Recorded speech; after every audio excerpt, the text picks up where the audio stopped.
I don't know, I can't even describe that feeling. Like coming here, trying to manage this pond and catching, I mean, this is, well, I'm excited, but this is the problem here, folks. You don't want these. You don't want these in your pond. So that's what those are. I was like, dude, that's a weed line, but it's a floating weed line, and that doesn't exist, so I don't know what it is. They're all green sunfish. You know how many that is? If that was over there and here? It's crazy. Dude, there's thousands of these things in here. I'm not even gonna tell you. We've got plans this spring to get rid of these guys, and it's gonna be epic. But for now, they're just, they're gonna be catch and releasers until they get big enough to eat. If we catch an eater, we're gonna eat it, but for now, sayonara, big guy. There he goes. I can't believe that. I don't know why I'm so, like, I don't know. I'm not a crazy big ice fisherman, so when, you know, I see something on the scanner, I'm like, you know, it could be weeds, it could be a tree, it definitely could be fish, but like, just dropping down there and then catching that fish, it just reassures that, like, okay, those are fish. They're suspended 5 feet in 12 feet of water. Never seen that before. This is interesting. This is what I wanted to do, is come learn this pond. Unfortunately, I don't feel safe going that way or that way or that way. I feel safe going that way. So we're kind of isolated here today because of the sketchiness of the ice. It just looks super sketchy. But I'm gonna drop back down there and see if I can catch another one. Yep, that's a bite. Ooh, dude, they're loaded in here. Got him. Got him. Dude. That's the same one. Dude, they're loaded. Like, here, come look at this screen. Can you see this screen? Yeah. Could. You guys can kind of see that. Yeah, they could. Yeah, you guys can kind of see that. That's all fish. The bottom's down here. This is all fish. Every blip you guys see is all fish. Dude, you know how many there are in here? We have so much work to do. These little buggers. And the reason why we're trying to get rid of these is because they're a lot more aggressive than the normal bluegill. Than the normal, you know, actual bluegill. Not just sunfish, but actual bluegill. They're a lot more aggressive. They have a little bit bigger mouths. They're the green sunfish. They're kind of the hybrid. And what they can do is they can actually eat, you know, small minnows and fry and stuff like that. And so that's also a reason why you don't want crappie in a bass lake, in a bass pond that you're, you know, trying to manage and grow big bass in, is because that's another fish. Look at that. Goodness. Look at that. Dude, this is unreal. We're gonna get done with this here in a second and put some tip ups out, because if there are bass in here, they're gonna eat a minnow. But they're thick in here. I mean, you can catch as many of these as you want.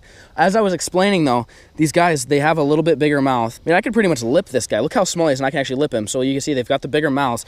And what you don't want is, you don't want those guys in here because they're more aggressive and they'll actually compete for food. So yes, although if I put a bunch of big bass in here, would they just absolutely start smoking and eating all these green sunfish, and are they good food? Yes. But everything that you guys have commented, and if you guys know more than me, please comment down below, because I am definitely not an expert in this field, but I'm trying to make this pond a big bass factory. It's called the Brute Bakery. We're trying to make it a bakery full of brutes. Bakeries create things, and this is going to be a brute bakery. So it's going to create brutes. It's going to be a place where brutes are developed and grown and everything else, and so we're trying to manage this as much as possible. And clearly there's a lot of green sunfish in here, and from what you guys have told me, those are not good and you don't want those. And I just caught another one. Look. Goodness. Dude, this is just unreal. I'm telling you. But again, if you guys know more than I know, if you guys know more than me about this, and maybe these things are great, or maybe you want to keep some of them, or maybe you're like, no, you definitely want them out of there, which is what I've learned and what I've researched, is you want them out of here, especially when there's this many of them. Let me know in the comment section down below. If I do need to get rid of them, I have a plan. I've got some stuff lined up for this spring. It's going to be epic. You guys will probably enjoy it. It'll make a really awesome video. But in the meantime, Austin and I, we're going to sit here and jig up some of these little sunfish, and then obviously we're going to try to fish for bass, because we got to figure out if there's even bass in here at all. If not, we got to start stocking them. But I got another fish. That's a bigger one. Okay, he's not an eater, but he's bigger. I mean, this is in the middle of a pond, so obviously there's a lot of these guys. See there? I can't even feel them. They're so small. Oh, he's there. Oh, yep, he's there. Oh, he's stuck. He's stuck. He's stuck. Oh, dude, it's a crappie. Oh my gosh. Look at this. A crappie. See, this is why I wanted to come ice fishing. All summer long, all we caught was those green sunfish. This is a crappie. Again, this is something you don't want in here. But I'm not going to kill these guys today. I've got a way of getting rid of them that won't necessarily kill them. More like a relocation process. That's one of the smaller crappies I've really ever seen. He's got a bigger mouth, but he's super skinny. I mean, that's like paper thin. That's first crappie. Now that we know there's crappie in here. See, buddy? Now we know there's green sunfish, and crappie in here that we've caught. Like I said, I've stocked carp and catfish and bluegills, but we know so far that that's what's down here. Dude, they're just murking in here. This is unreal. But I think this is what the strat's gonna be. I'm gonna have Austin try to catch these guys and obviously sift through them. Maybe there's some bass mixed in them. But then I'm gonna go try to set up some tip-ups because I really wanna try to catch a bass. If I catch a bass here today, I will be so freaking amped. No matter what size it is, I don't even care. Oh, he came off. But I'm gonna let Austin take over jigging a little bit, and I'm gonna go set some tip-ups. All right, folks, we are gonna rig up some tip-ups. Bond's daddy's over there just murking up some green sunfish, but we're gonna see if he catches anything else. I'm gonna sit here and try to get some tip-up action going. I love a good old tip-up action, mainly because you just never know what you're gonna catch, and it's interesting. So, drop this guy down. That's the bottom. We'll probably bring it up a foot off the bottom. Tie the trusty little loop knot. You guys know the drill. If you guys have not seen any of this, I mean, I'm not really gonna go through a tutorial today because I've done it in so many other videos, and I don't want to get, some of you guys have been watching for a while tired of it by any means, but I mean, we're sitting at, that's probably 6-7 feet maybe. Take this guy off, reach into the trusty minnow bucket. We'll do half big, half small. I don't know how many tip-ups we'll set up, just, probably a couple. But we'll do half big minnows, half small minnows. Just because if there's some decent-sized crappie, they can eat these little minnows. But I'm really after bass. Like I said, it'd make my absolute day if we caught some bass here. So we're gonna set these up. I'm gonna spread these out. I'm actually doing this right next to this tree. This is one of the only, I think it actually is the only tree that's really in the water. Just the only pretty much piece of cover around here. So we'll see if that makes a difference for the bass. Maybe the bass are hanging out by it. They'll see the minnow swimming, come out and get it. And then I'll put some down that way, and I'll put some down that way. And then we'll go back to jigging. See if we can catch some more fish. All right, so I got all the tip-ups set out. We've got a handful of them just kind of poked around down yonder. We're gonna check up in on Austin and see how he's doing. What'd you get there, Jim? Little crappie. You got a crappie? Yeah. Another one? Yeah. Which again, apparently those aren't good for bass ponds, but again, we're not here to do the fish management today. Today's just figure out what's all in here, get our bearings, and then figure it out. But what you doing? You having a fish fry? Yeah. Are you cleaning them? Yeah, I decided we're gonna eat them. I mean, those aren't that bad. Those aren't that bad. I mean, they're not, like, don't get me wrong. No, I wouldn't really probably eat that, but we have to get rid of these anyway. I mean, you might as well enjoy them. Also, if you're gonna eat fish, do it ice fishing, because they're the cleanest, it's the coldest water. The meat is gonna be the best tasting meat that they can be. I've never actually had green sunfish, so Austin took it upon himself to keep a handful of them. So we'll keep a handful, we'll fry them up. There's not gonna be much meat, but again, we have to get rid of these things anyway, whether we relocate them or not. They're not gonna stay here. We might as well harvest them, try them out. I've never had green sunfish. Maybe they're good, maybe they're bad. But again, ice fishing is definitely the time that you wanna harvest fish. They're just the cleanest tasting. They taste the best. But we're gonna wait for these tip-ups to go off. I'm gonna start jigging around. Austin's gonna keep jigging, see what we can catch. A few moments later. There's a fish. Crappie! Crappie! That's the third crappie. So there's obviously a decent population of crappie in here. Now they're just not looking super healthy. So there's probably not a lot of food for these guys. I mean, these guys, I don't know. I mean, they kind of eat whatever, but clearly they're not doing too hot. Back in the water you go. Again, when I go to do this whole management thing this spring, probably gonna kill all those guys, but we'll let them just do their thing for the next few months. We'll give them some time. So I mean, if we've caught 3 crappie, that means there's probably a decent amount of crappie. I mean, this is, like I said, this is not a super small pond. It's not like we're fishing a puddle, and we've literally drilled like 4 holes. Actually, we've jigged in 2. The first one we started jigging was the one Austin's in. This is the second one I've even started jigging in. The rest are just have tip-ups. So if we've caught 3 crappie in 2 holes in like 30-45 minutes, then there's probably a decent crappie population. There's another fish. What do we have? Micro green sunfish. Okay, I can still see the knot, so it hasn't taken much, but I can see it swimming onto the ice. So we're just gonna let it kind of do its thing for a minute. It's still there. Just gonna let it eat it.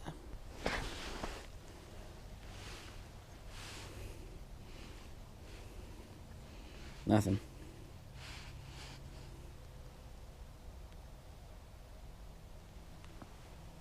Oh, just kidding. Wait, what just happened there? I go nothing. That's the issue. Well, not the issue, but that's the culprit. That came in like a wet sock. Did you see that? Dude, I kept recording because I was like, maybe there is something there. Was no fight, and it was just bringing in a wet sock. So that's what's been taking all this, and I finally was able to get one to eat it head first, so it got hooked. So when they eat it head first like this, That top of the hook goes right there. Crappie. Well, see, buddy. Not an eater size. I mean, you could eat that one. We're definitely eating smaller grain sunfish, but there's no reason to kill these crappie right now. Obviously, we don't want to eat the baby ones for no reason. Whether we get rid of those or not, who knows? I would say mission accomplished for today, folks. We came out here, we set up some tip-ups, caught a fish on a tip-up.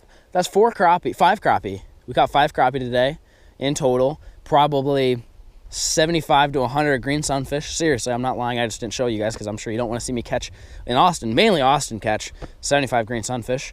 But we caught a handful of them, caught a couple big ones. We're going to take them home. We're going to load all this up, and we're going to go fry these bad boys up. You guys stay tuned. Who's here? There he is. You're coming to save the day. That's good. Yeah. I'm glad. Finn, who's here? Come here. Come here. Okay. Come here. Come here.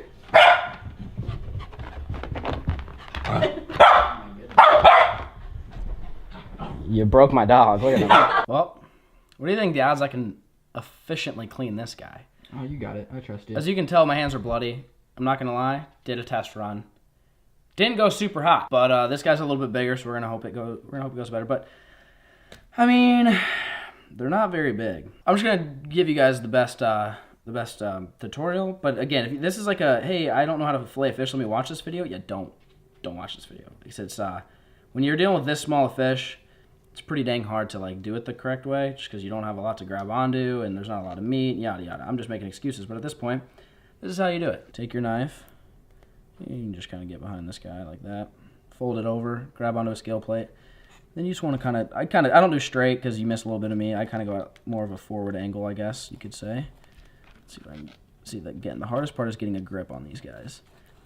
What you want to do is just kind of slice like this, straight down, and you want to cut this guy in half, like he has 2 sides, like that type of half, not chop in half, but cut down basically to the spine. And so the best way you do that, his spine's up here, so cut down. Once you start feeling bone, then you rotate your knife and then go that way. Again, this thing is so small, I don't imagine it's going to quite go the way that it would if it was a bigger panfish or walleye or something like that. But we're going to have to do with what we've got. So I'm going to cut the belly a little bit, kind of work our way down. You just want to kind of work your way, just cut through its bones, because again, you're going to take these bones out later. But you want to keep your knife as horizontal flat as you possibly can. That way you're not digging into the other side or digging past the spine too much.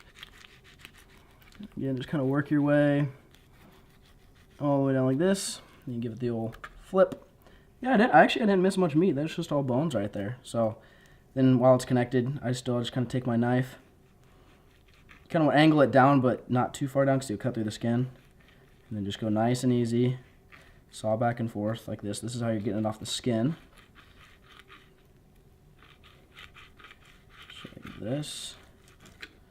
There you go. No skin on this side. And then all you're dealing with for your bones is this part from here to here. And with bigger fish, you can kind of go in and cut them out. Honestly, there's not, on this side, there's not much meat. I mean, barely any. So usually, to make life easy, just take your knife and just cut these out completely. Just right where the bones start, just take a chunk like this. Again, it's hard with this size of fish because you don't have anything to grip, but kind of just do your best. Like that. You're talking about a fillet. That's the best fillet I've ever seen, I can tell you that much. But we're going to go ahead and do the other side, and we'll do the other ones. We've got a handful left. Get the rest of these cut up, and then we'll start cooking them. I expected it to be worse. I mean, a couple of these actually came out pretty decent. Not sure why they have freckles. Not sure if that'll kill us or not, but we'll find out later. If this gets extended to a hospital episode, that'd be dope. This is how we're going to be cooking it. If you guys are new to the channel, this is how I do pretty much everything. If you guys have been viewing the channel for a while, you already know the drill. Take your fish, or meat, I should say. Throw it in some Franks. I'm going to actually do all of it kind of at once. Throw it in the Franks red hot. Wing sauce. Better than just regular. Wing sauce is important. Take some. Put it right on top there. Now this works as your egg wash, I guess, if you're doing like traditional frying tactics. Now, you can let this sit for a while if you want. I'm pretty impatient, so I'm just going to do this. And what we're going to do is, actually, let's take all of it. toss it in your flour. Just like that. Toss this guy around for a bit. And make sure there's a nice even coat on all of this. I threw a little bit of salt and pepper in the flour, but it doesn't really matter. If you don't want to do that, you don't have to. That's what we're dealing with? Yeah. Just that little pan? Yep. And you just toss them in there? Yeah. Okie doke. If this doesn't work, you blame Bonzel, because I've never seen anything like this in my life. What did you say about the first time I told you about an air fryer? I don't know. You didn't understand it. No, because there's no oil. How does it fry it? With air. But air isn't... If air fried everything, we would walk around like a bunch of little French fries or something, wouldn't we? It's gotta be hot air. Macy, What? how does it work? What? An air Air fryer. fryer. You're like a scientist or something.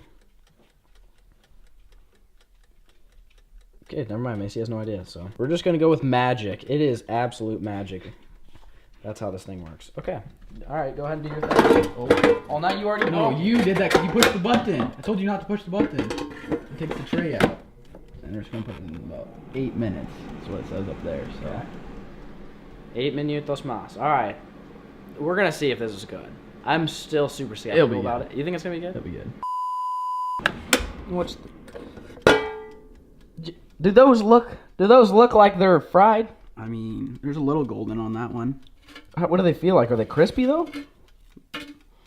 Bro, I feel like yeah. you're eating. I feel like you're eating fish that's just like, just got flour on it. I mean, they're a little golden. I thought they were supposed to get like golden brown. No? I mean, I don't know. You If guaranteed me. If it tastes good, I guarantee you it tastes good. And it is crispy. You gotta try it. Blow on it. Go. So flour, go puff on it. I mean, yeah, but look, maybe you just overfloured it. Oh. I said it's gonna taste good. Buddy wants to turn it back on me after he's like, no, the air fryer's gonna I work. told you it's gonna taste good, and it's gonna taste just like if you deep fry it. If it tastes like that, then you have to be like, okay, I was wrong. Oh no, I'm not wrong. It doesn't look like fried fish. Like, absolutely Taste not. it. What did we do wrong? I'm so confused. Just taste it. Like this side got done. It's just it like Maybe the bottom side did. Are maybe- we supposed to flip them Maybe or we should something? have flipped them. I don't know anything about this. This is, I told you, it's magic, but. Okay, that's pretty good.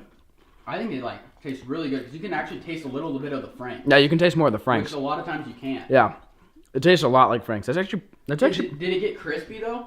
no, it got crispy, but Yeah. I'm still just not positive It's just why it's got. I mean, a little dusty. But then if you get that off, it's crispy underneath. hey, just blow the flour off and bony apple feet. What do you think though? I like it. Taste wise? I'll keep eating them, yeah. 'Cause Ta- you get a little of the Franks, but then that white meat. I guess if maybe I did overflour it. I don't know. I mean, you can't overflour when you fry it. You guys comment down below. What did we mess up? Bottom line, they're good. Tastes better than possum. 100%.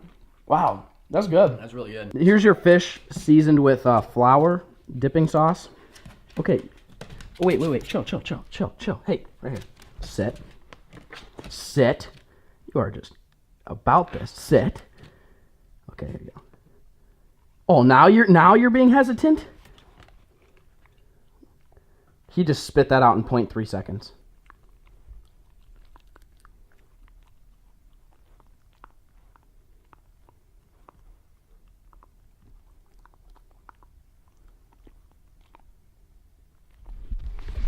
Boy, the dog didn't even like it. He's still eating it. The dog He's didn't even eating like it. You liked it. Finn, you don't have to eat it. You don't have to be polite. It's okay. You can spit it out. We're done here. Finn. Well, it's gone. So I guess he did somewhat like it. He somewhat liked it. Is there any more? Did you eat it all? Oh, you left me a nug. I was Good. leaving it for Macy actually, but Well, she's not going to eat it. So I'm eating it. If you guys enjoyed this video, let me know in the comment section down below. Remember, at the beginning,